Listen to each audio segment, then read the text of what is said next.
Hay un dato popular que dice que 1 de cada 200 hombres en Asia es descendiente directo de Genghis Khan. Al menos, eso es lo que dicen los artículos y los documentales. Basándose en una investigación genética, la cifra parece increíble: 16 millones de descendientes de una sola persona. ¿Pero realmente la ciencia ha demostrado esto? ¿Podría un solo gobernante del siglo XIII dejar tal huella en el ácido desoxirribonucleico de todo un continente? ¿Y cómo lo averiguaron si ni siquiera sabemos dónde está su tumba? Bienvenidos, están en el canal History Show. Me llamo Semyon y en nuestra nueva sección Mitos y Realidad, hoy intentaremos entender cómo Genghis Khan se convirtió en el hombre más prolífico de la historia y donde las cromosomas no alcanzan. En vez de fantasía, vamos allá.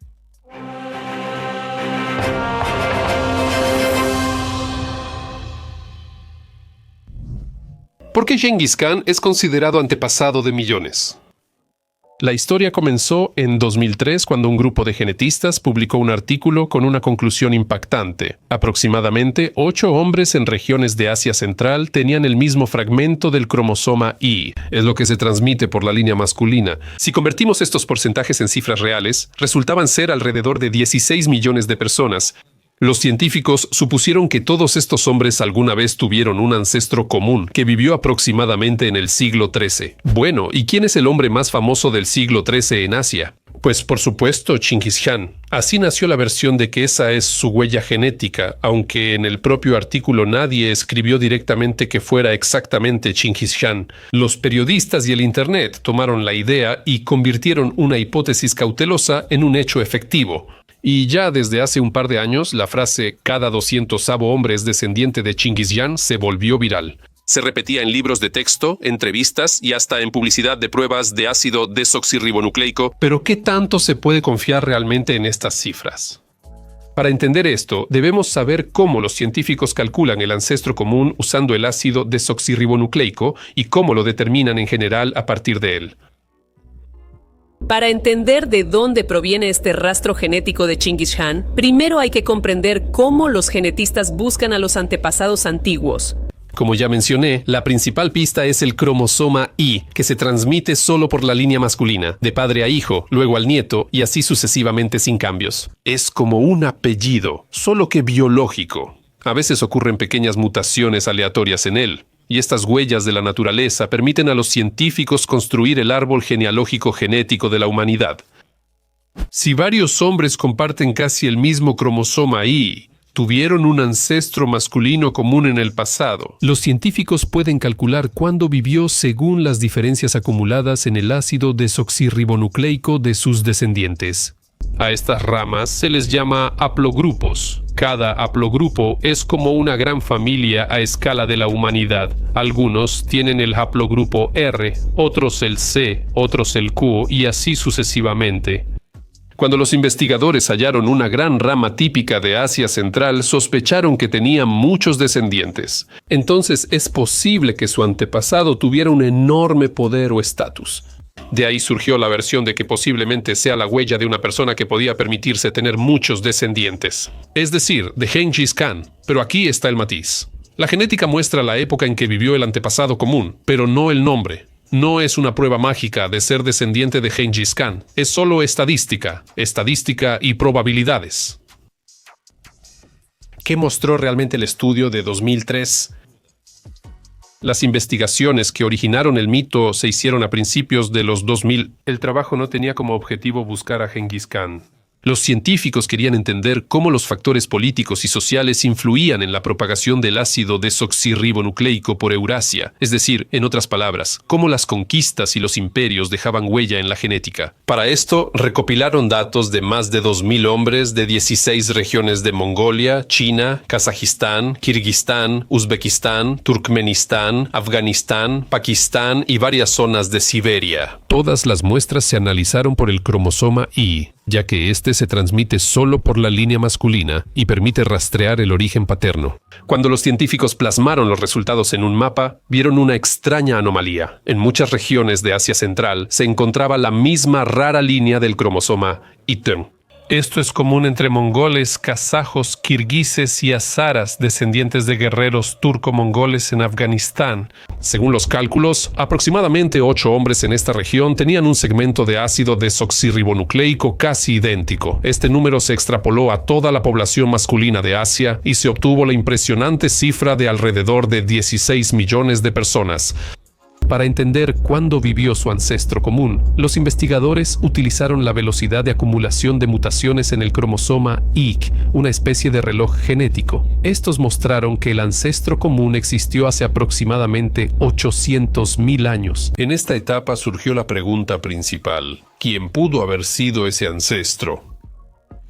No se halló otro personaje histórico que reuniera tiempo, lugar y magnitud de descendientes. La persona debía haber vivido en el siglo XIII en Asia Central, tener poder político, muchas esposas, concubinas e hijos varones.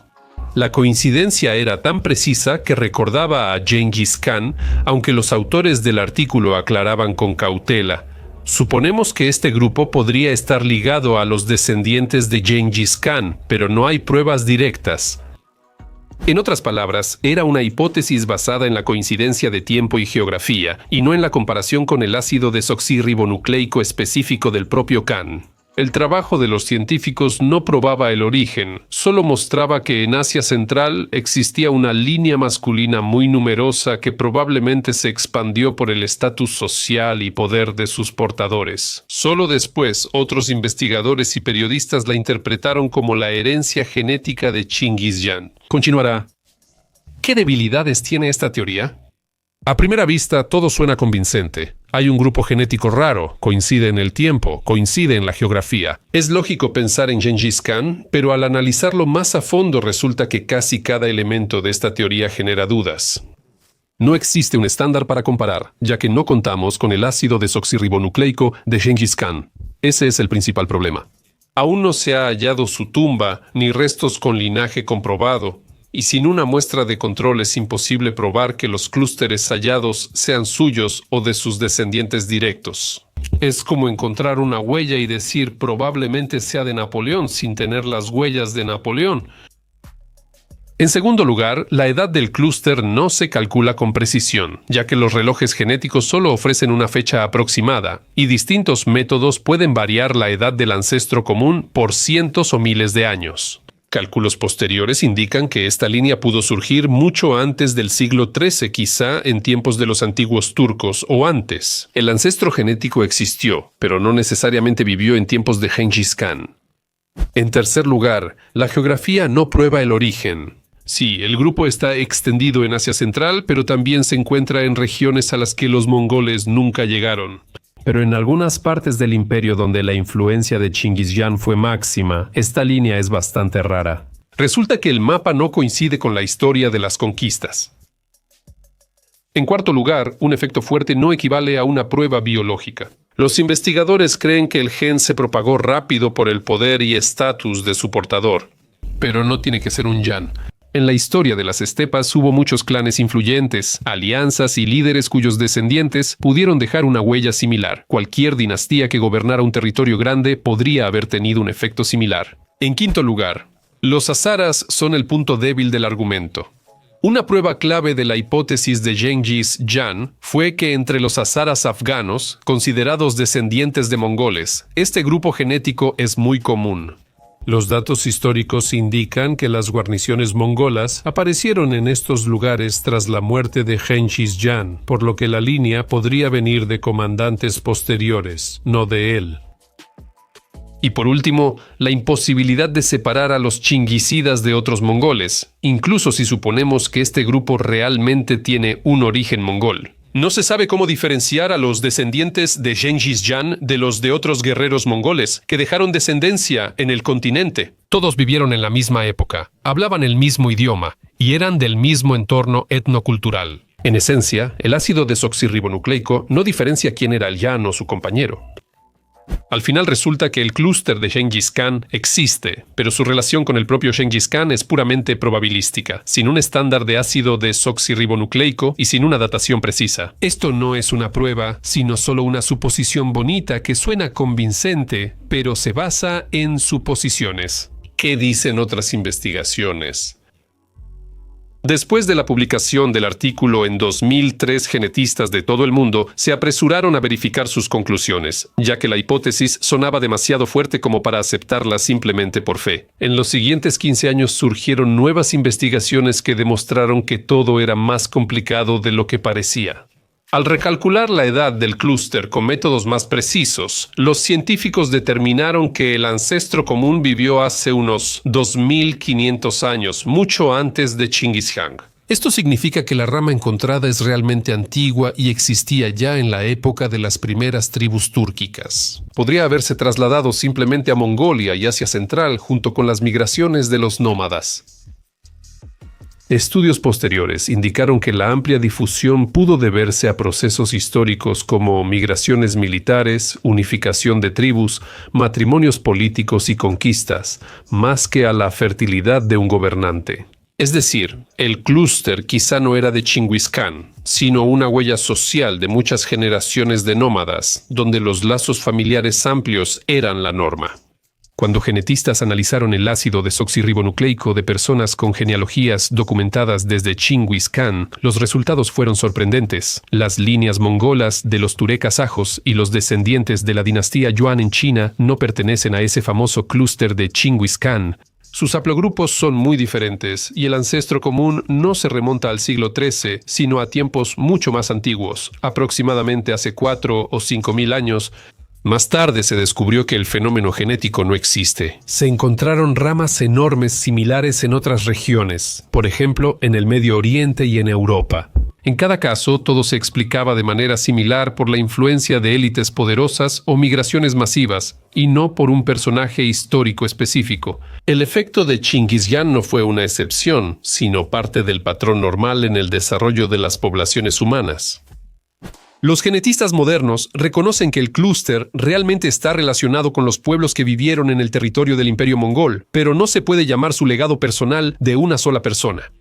Hoy en día, la mayoría de los investigadores lo consideran como una huella generalizada de las élites de las estepas, y no como la firma genética del Gran Jan. Así que lo que en 2003 parecía una sensación, ahora se percibe como un episodio interesante, pero sobrevalorado en la historia de la genética poblacional. Sí, la línea existe, sí, está relacionada con Asia Central, pero atribuirla a un nombre específico es como afirmar que cada persona con el apellido Ivanov es descendiente de un solo Iván. ¿Y acaso Chinggis Khan tuvo descendientes en absoluto? Bueno, al menos con esa pregunta todo es sencillo. Sí, tuvo hijos, nietos y una dinastía que dominó medio continente tras la muerte de Chinggis Khan. Su enorme imperio fue dividido entre sus hijos Yuchi, Chagatai, Ugadai y Talui. Cada uno recibió su propio ulus, y de ellos surgieron decenas de ramas gobernantes. El hijo de Yuchi fundó la Horda de Oro, el descendiente de Talui la dinastía Yuan en China, y los Chagatáidas gobernaron Asia Central. Con el tiempo, estas líneas se separaron y en distintas regiones llamaron de diferentes formas a los descendientes de Chinggis Khan. En China, Yuan, Persia, Iljanes, Asia Central, Chagatáidas. En las estepas de Kazajistán y Siberia, Tore, descendientes de Dzuchi, tenían derecho al título de Khan. En la Edad Media, pertenecer al linaje de Chinggis Khan era un capital político. Para convertirse en Khan, la riqueza o la fuerza no eran suficientes, era necesario tener sangre dorada. Si no eras Tore, no tenías ningún derecho al trono. Por eso, con el tiempo, aparecieron muchísimos árboles genealógicos donde la gente intentaba probar o atribuirse una conexión con Chinggis Khan. A veces esas genealogías eran reales y otras muy creativas. Ser Chinggis-Gin no solo implicaba ascendencia noble, sino también derecho legítimo a gobernar. Al analizar a los descendientes de estas dinastías, los científicos modernos descubrieron que ni siquiera entre los Chinggis-Gines oficiales coincidía completamente el linaje. Los cromosomas de la línea de los descendientes de diferentes ramas, la Tului, la Jochi y la Chegotai, pertenecen a subtipos diferentes. En otras palabras, no hay un solo ácido desoxirribonucleico de Chinggis Khan, sino varios. Esto podría deberse a que, con los siglos, las líneas dinásticas se interrumpieron y fueron reemplazadas por adopciones y matrimonios políticos. Algunos investigadores modernos sugieren que ciertos chingisidas en los khanatos tardíos quizá ya no estaban relacionados genéticamente con Chinggis Khan. Conservaban el título por tradición como signo de legitimidad. ¿Por qué este mito es tan persistente? Pues porque es simplemente perfecto para el cerebro humano, es ficticio y contiene todo lo que necesita un buen mito: grandeza, escala y un poco de orgullo que nos hace sentir cosquillas. La ciencia pocas veces da buenos titulares, pero aquí tenemos una fórmula lista para usar. 1 de cada 200 hombres es descendiente de Gengis Khan. Una sola frase, y ya sientes el aliento de la historia, en la que parece que un solo hombre dejó su huella en toda la humanidad. Para millones en Asia Central, Mongolia, Kazajistán, China y Siberia, esta frase parece un lazo de parentesco. ¿Quizá también corre por mis venas una gota de la sangre del Gran Khan? Esto crea un vínculo emocional con el pasado, da una sensación de pertenencia al gran imperio y a una época gloriosa, y los mitos que inspiran orgullo viven más tiempo que cualquier prueba. Cuando salió el artículo en 2003, de inmediato se difundió por periódicos y sitios web. Las reservas científicas como posiblemente, aparentemente o presuntamente desaparecieron ya en los primeros resúmenes. Y con la llegada de las redes sociales, el mito simplemente cobró una segunda vida: imágenes, memes, shorts, documentales. Gengis Khan, ancestro de millones, se convirtió en una fórmula viral que no necesita explicaciones. El mito vive porque tiene algo de verdad. Gengis Khan tuvo muchas esposas e hijos, y sus descendientes gobernaron la mitad de Eurasia. Agrega aquí un poco de estadística y la línea entre el hecho y el cuento se desvanece. Así nace lo que los psicólogos llaman una leyenda científica, una historia que suena como ciencia, pero funciona como un mito. Subtítulos, conclusión.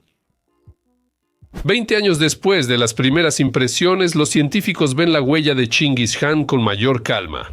La genética ha avanzado con grandes bases de datos y nuevos métodos de análisis, haciendo el panorama más claro, aunque no más sencillo. La genética moderna habla cada vez menos sobre la sangre de grandes personas y más sobre el complejo mosaico de migraciones, matrimonios y guerras, en el que incluso los gobernantes más poderosos resultan ser solo una parte de una enorme red de parentesco.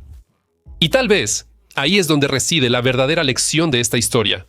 No importa si llevamos o no la sangre de Gengis Khan, lo importante es que todos llevamos en nosotros las huellas de miles de generaciones que alguna vez se cruzaron, alguna vez pelearon, fueron amigos y juntos crearon el mundo en el que vivimos hoy. Bueno, eso es todo por mi parte. Gracias por ver y nos vemos en los próximos episodios de esta serie. Hasta luego a todos.